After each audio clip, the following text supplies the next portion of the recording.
À la une de cette édition de l'actualité, 1er novembre 2020, l'armée burkinabé a 60 ans, un anniversaire célébré sous le signe de la contribution des forces armées nationales pour une nation plus résiliente face aux défis actuels de développement. Le compte-rendu de la cérémonie de prise d'armes à suivre dès le début de ce journal. Entre meetings et concertations, les partis politiques prennent d'assaut les villes et campagnes du pays à la conquête de l'électorat. Nous irons dans le centre-sud pour vous faire vivre l'ambiance des premières heures de la campagne électorale dans quelques instants. Le thème du 11 décembre 2020, décortiqué aux populations de Banfora, la conférence publique de la fête nationale dans la cité du paysan noir à suivre dans cette édition. Et puis, tension palpable en Côte d'Ivoire au lendemain du scrutin pour l'élection présidentielle, un scrutin boycotté par l'opposition. Tout le pays est suspendu à l'annonce des résultats. Nous verrons cela en fin d'édition. Bonsoir, merci de nous suivre. De la première prise d'armes sous le président Maurice Yameogo le 1er novembre 1960 à aujourd'hui, 1er novembre 2020, les forces armées nationales ont 60 ans. L'événement est marqué d'une pierre blanche. Ce matin, à la place de la Nation à Ouagadougou, le Premier ministre qui préside la cérémonie de prise d'armes salue 60 ans de courage et de bravoure d'hommes et de femmes dont la mission est de servir souvent au péril de leur vie. Le compte-rendu de ce moment clé et solennel avec Issa Kafando et Zalissa Sanfo. 1er novembre 1960, 1er novembre 2020. Les forces armées nationales ont 60 ans. 60 ans de dévouement, 60 ans d'engagement, souvent au péril de leur vie. 60 ans de sacrifice. Et ici, un devoir de mémoire pour toute la nation. 60 ans de victoire, mais également de difficultés, ça mérite d'être salué. Et cette commémoration aujourd'hui doit être placée sous le sceau de la reconnaissance. Reconnaissance vis-à-vis des forces de défense et de sécurité de manière globale, vis-à-vis des forces armées nationales de notre pays pour son engagement pour la défense de la patrie. Je voudrais féliciter notre armée pour sa présence continue aux côtés du peuple. Notre armée a toujours été aux côtés de nos populations pour ce qui concerne le processus de développement économique et social. Nous les avons toujours retrouvés sur le front de la santé, nous les avons retrouvés sur le front de la construction d'infrastructures, la réalisation de puits et forages, etc., etc. Et cela mérite d'être salué et je tiens à les remercier pour cet engagement pour la construction de notre pays. Ils ont fait le choix de servir leur nation, de veiller sur elle, quel que soit le prix à payer. Et à ce 60e anniversaire, c'est leur contribution pour une nation plus résiliente face aux défis actuels de développement durable qu'ils questionnent. Et le ministre de la Défense de répondre que l'État mettra tous les moyens nécessaires à leur disposition pour qu'ils créent un environnement sécurisé, base de toute action de développement. Sur le plan logistique et des dotations en matériel opérationnel, nous pouvons affirmer qu'aujourd'hui, que nos forces disposent de l'essentiel pour contrer les menaces. Le gouvernement reste déterminé à améliorer vos conditions matérielles et morales et celles de vos familles. Vaincre l'hydre terroriste est à notre portée. Mais c'est ensemble, avec toutes les composantes de la société, que nous y parviendrons. Bonne fête à toutes et à tous. Ils ont fait le choix de protéger la nation au prix du sacrifice suprême. Ici, le mérite de tous ceux qui se surpassent, qui vont au-delà du possible, a été salué par des médailles. Et le sport qui est omniprésent dans le quotidien du soldat, c'est ce volet que le Centre pour la gouvernance démocratique décide de mettre en exergue pour la fête de l'armée nationale, des activités sportives initiées à Dédougou dans le but de promouvoir davantage la collaboration entre les forces de défense et de sécurité et les populations.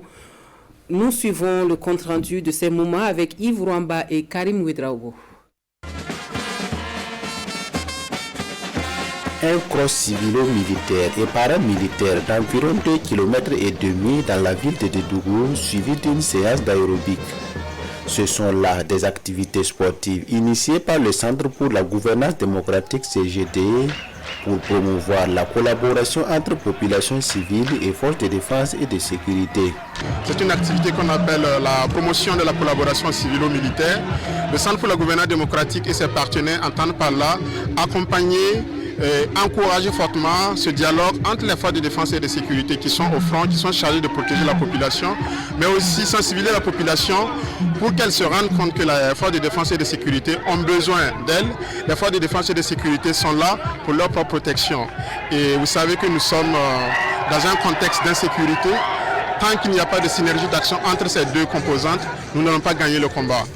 En plus de ces activités sportives, plusieurs autres activités sont prévues par le CGD ici dans la Boukou du Mouhoun. Nous sommes actuellement en train de former les jeunes et les femmes des partis politiques parce que nous savons que nous sommes déjà en année électorale et je sais que le 2 encore nous avions un symposium sur la sécurité que nous organisions dans la ville de Dédougou qui va concerner encore des FDS, des leaders d'opinion et aussi on a prévu une formation pour le genre, les femmes, au profit de 40 femmes de la province du Moun.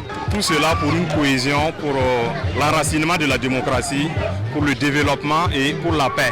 Collaboration entre civils et forces de défense et de sécurité, une synergie d'action pour restaurer la paix et la cohésion sociale. C'est le thème de cette édition. L'actualité au Burkina Faso, c'est la campagne électorale qui bat son plein depuis hier. Les principales villes du Burkina Faso ont un autre visage depuis le démarrage de cette campagne. Les effigies des candidats et les emblèmes des partis politiques jonchent les places publiques. Entre meetings et concertations, les partis politiques sont à la conquête de l'électorat. L'ambiance de ces premières heures de campagne électorale dans le centre-sud, notamment à Manga et à Pau, avec Salifou Belem et Maïmouna Traoré. Campagne électorale, période de marketing politique, il faut convaincre l'électorat. Dans la région du centre-sud, chacun y va de ses initiatives pour faire passer son message et sa vision politique. À Pau, comme à Manga, les effigies des candidats et les emblèmes imprimés des partis politiques sont affichés à des endroits stratégiques. Les panneaux publicitaires, les monuments, les lampadaires, les arbres et même les panneaux de signalisation servent de support. Dans ces deux villes, les destinataires de ces messages exhortent les animateurs de la scène politique à œuvrer pour des élections libres et apaisées. Nous attendons qu'il y ait une cohésion sociale totale, une entente parfaite lors donc de la campagne, afin que le Burkina puisse demeurer en paix, que chacun jauge ses mots, en tout cas dans les différents meetings que nous allons assister. La politique, c'est pas la guerre. Pour faire la politique, il faut savoir qu'on est burkinabé.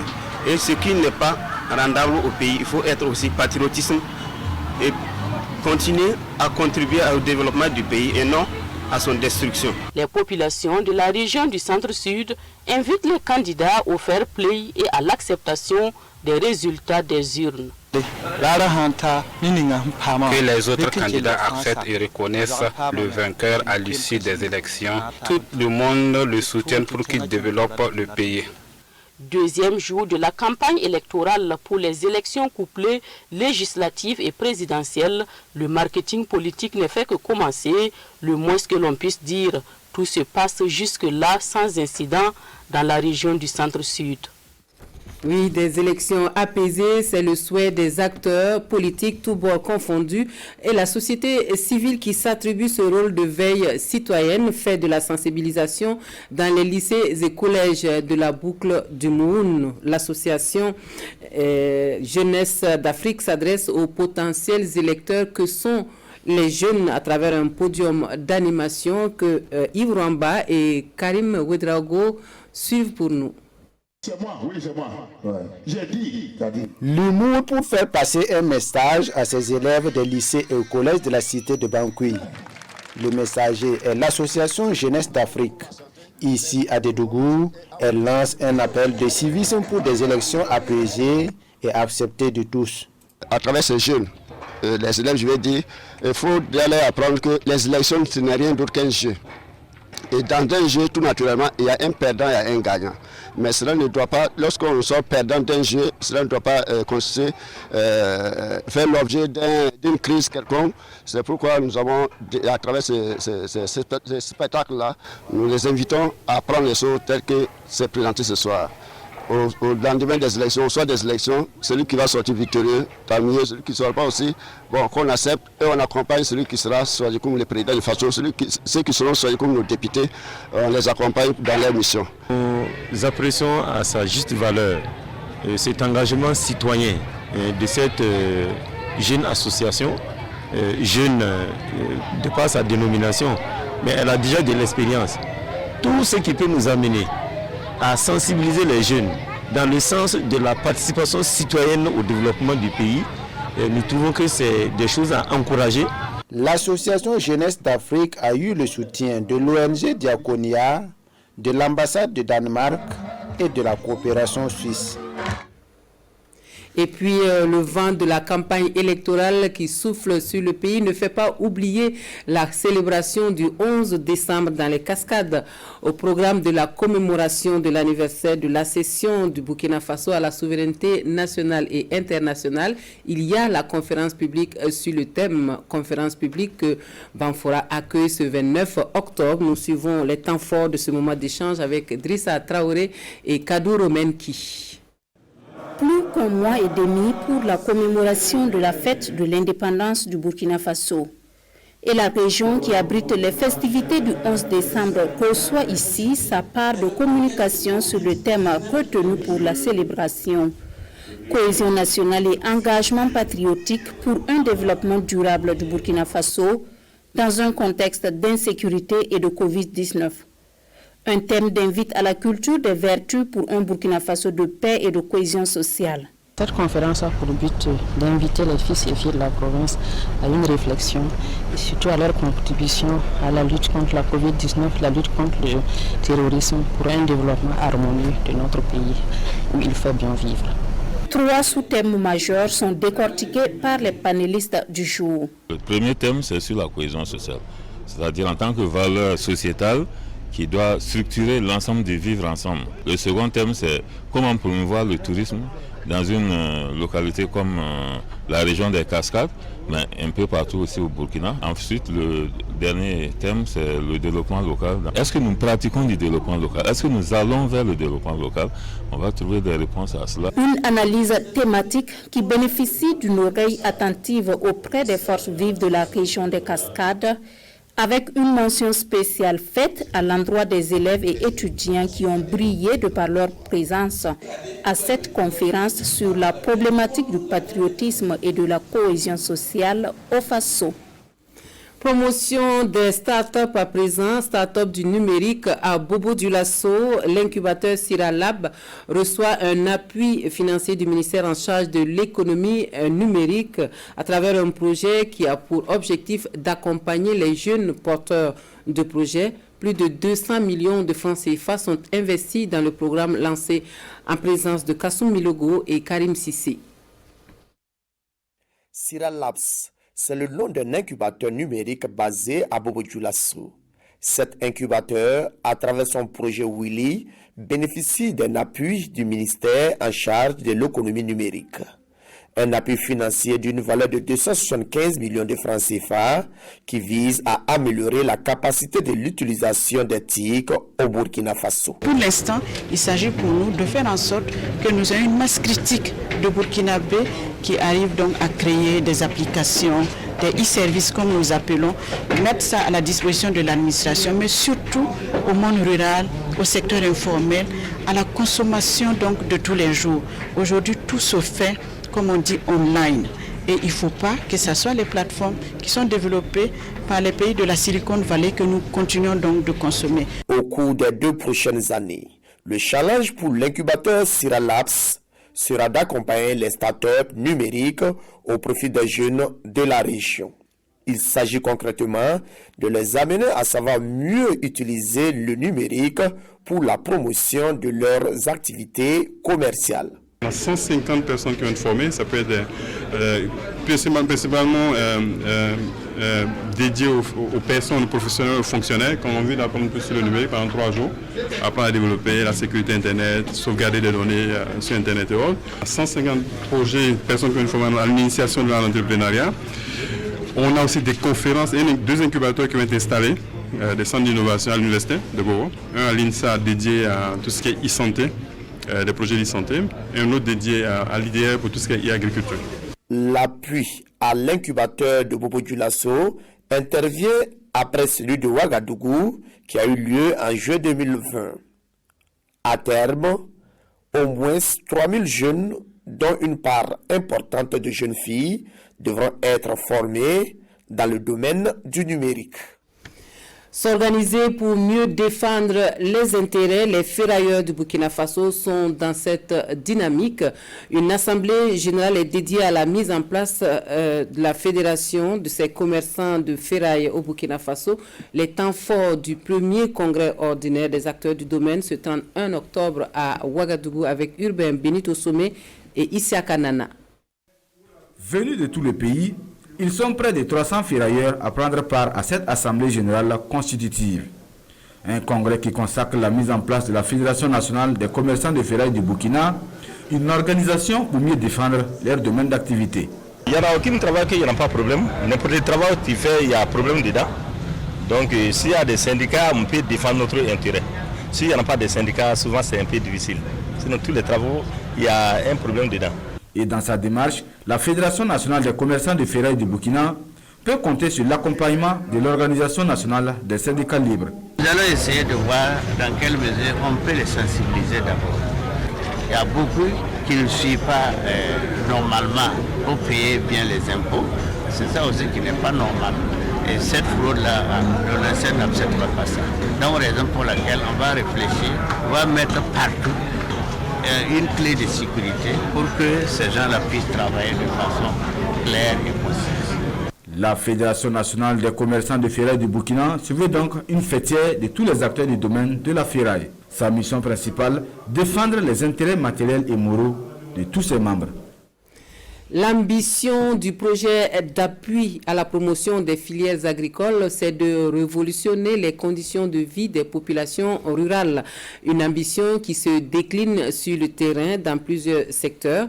Le PAPFA est donc dans le TUI pour une tournée pour constater les réalités de ces investissements. Nous suivons donc le résumé de la tournée avec Siriki Milogo et Widjaro Kiasanou.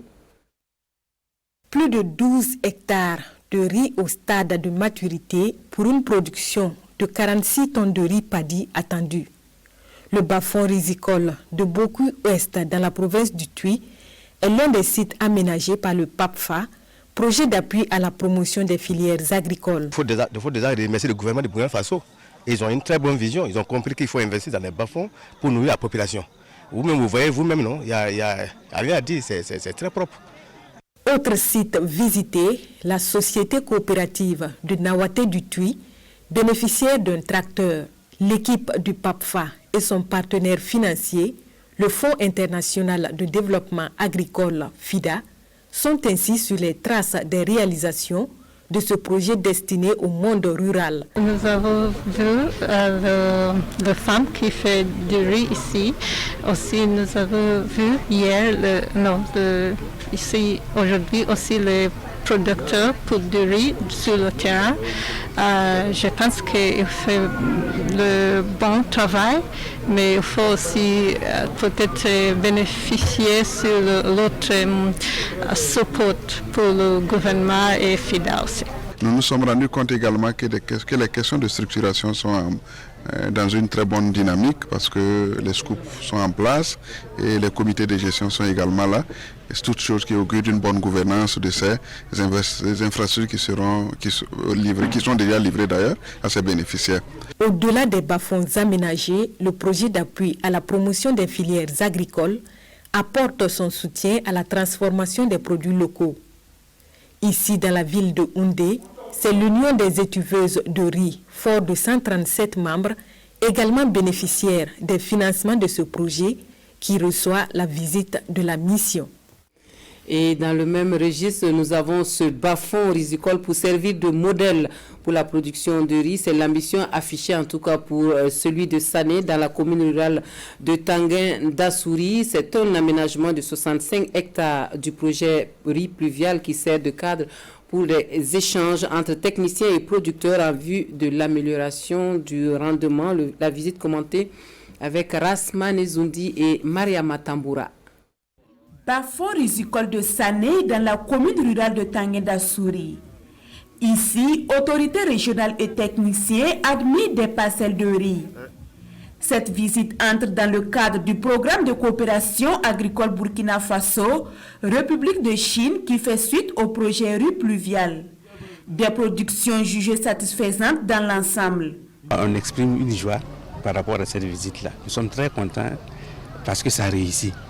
Vous voyez, près de 63 hectares.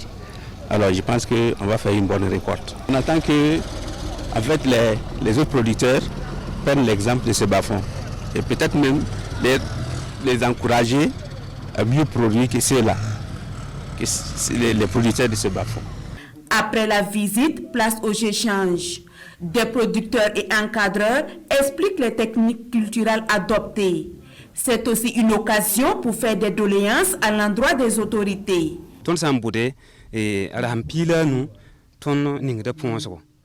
Quand nous semons, nous attendons 15 jours pour mettre du fumier et désherber. 15 jours plus tard, nous remettons le fumier et désherbons encore.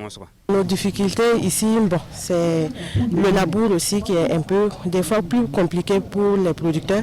Et cette année, il y a les aléas climatiques aussi.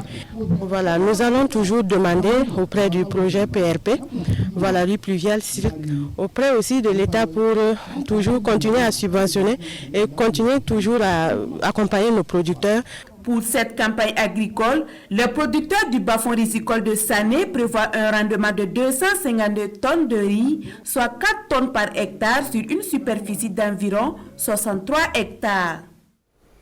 En santé, ce ouf de soulagement pour les populations de Laro et Kumbia qui peuvent désormais avoir accès à des soins de santé de qualité. 2 villages qui disposent désormais de centres de santé et de promotion sociale en bonne et due forme. Les infrastructures sanitaires sont inaugurées en présence de Netouzoun Bationo et Aïcha Dianda. Ces populations qui vivent à plus de 80 km de Boromo ont du mal à croire que cet édifice leur appartient. Plus besoin pour elles de parcourir de longues distances pour bénéficier des soins de base. Le CSPS de Laro, situé à une quarantaine de kilomètres de la commune de Fara, est une infrastructure complète constituée de tous les services pouvant offrir les soins relevant des compétences d'un CSPS.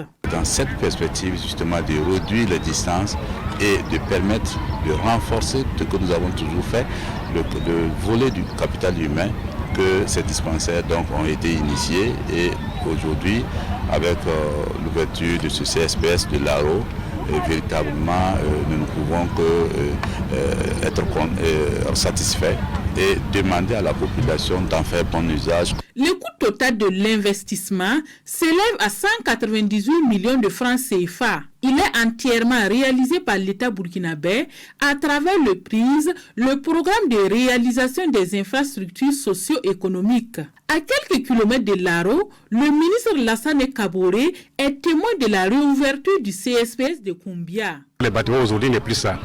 Donc ce que nous souhaitons, qu'on veut quand même renforcer, en tout cas ces CSPS-là, pour quand même le moderniser. Voilà ce qu'il voulait dire. En tout cas, qu'il ne se ferme plus aussi.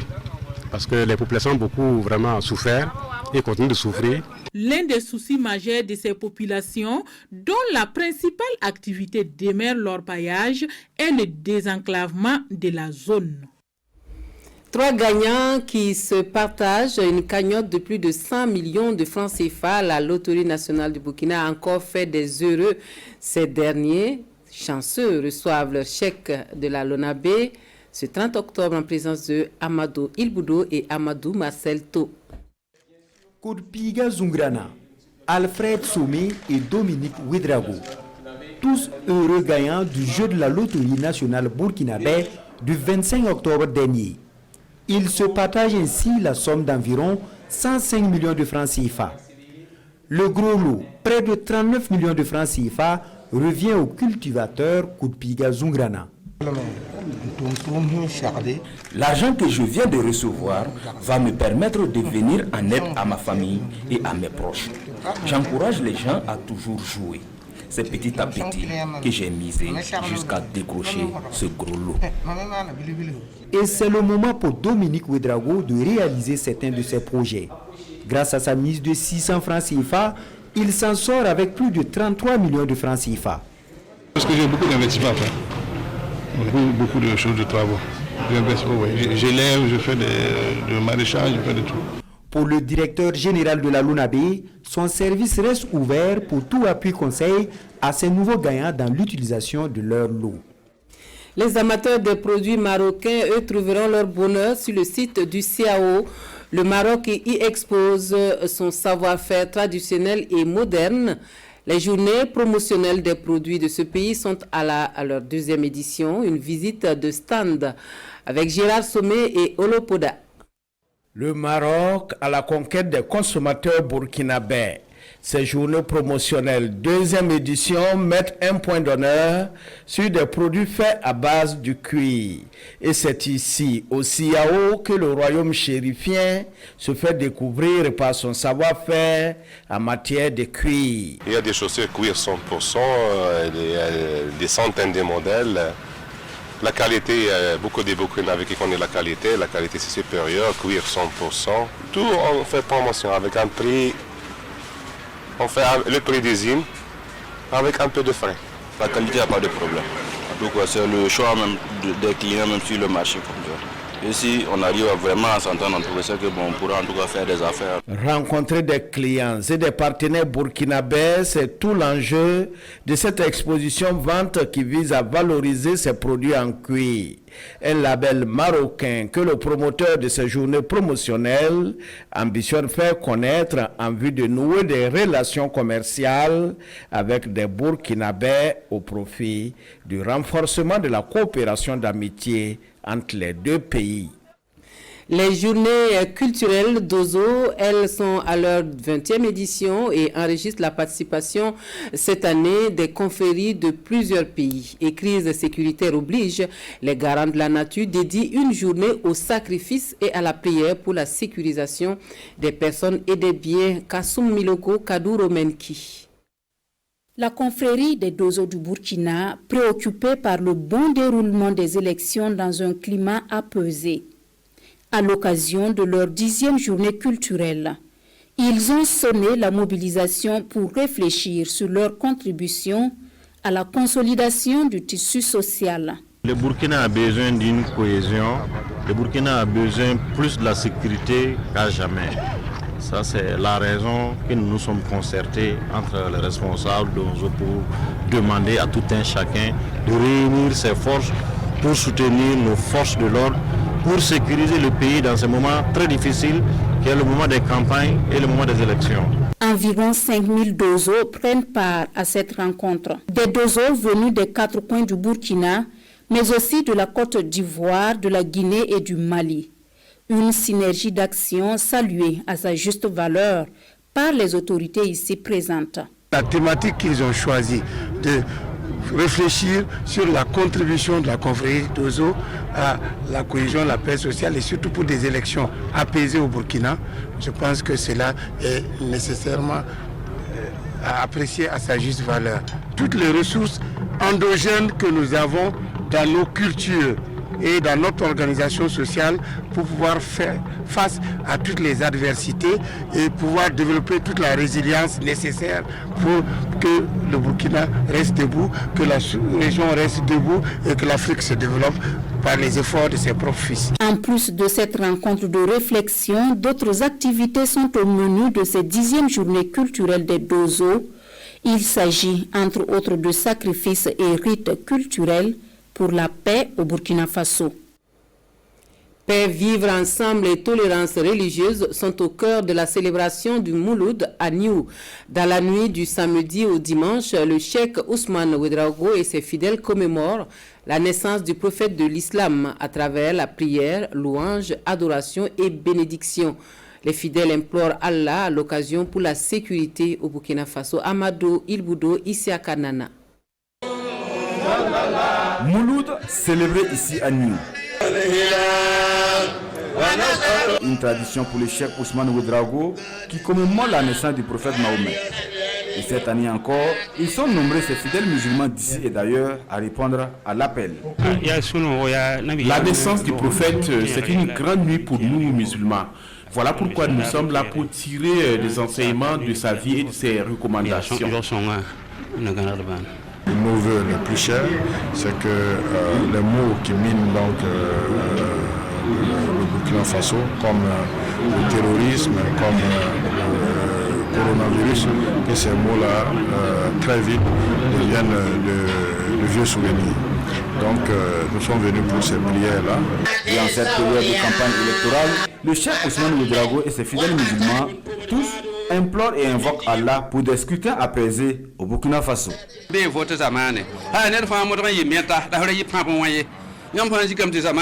sommes en période électorale, que chacun de nous soit un vecteur de paix et non d'instabilité. Que les différents candidats soient sages dans leurs paroles de campagne. Ainsi, nous pourrons bâtir ensemble notre pays de Burkina Faso.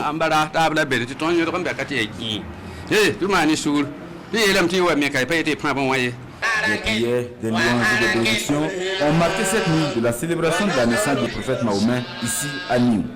Une nuit qui voit également la conversion de plusieurs personnes. Et pour refermer ce journal, la Côte d'Ivoire qui retient son souffle au lendemain du scrutin, une opposition qui a appelé au boycott, une ambiance tendue en entendant la promulgation des résultats de la présidentielle. Un match de foot improvisé comme si la vie reprenait son cours en Côte d'Ivoire. Pourtant, dans les rues d'Abidjan, l'incertitude règne. Au lendemain d'une élection que beaucoup prédisaient explosive, le spectre de la crise post-électorale de 2010 continue de hanter les habitants. Nous ne voulons plus la guerre, on veut la paix. Nous prions bon Dieu ce qui s'est passé en 2010, qui ne se répète plus.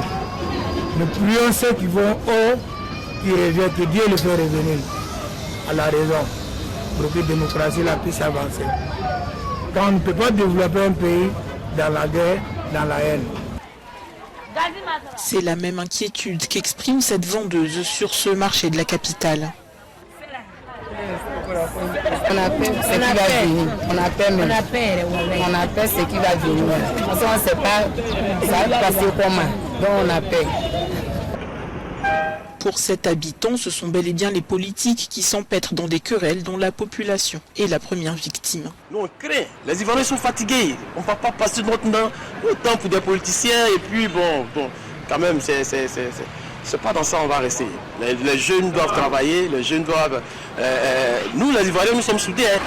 L'impasse électorale de 2010 avait conduit à des mois de combat ayant fait plus de 3000 morts après que le président de l'époque, Laurent Gbagbo, a refusé de concéder sa défaite à Alassane Ouattara.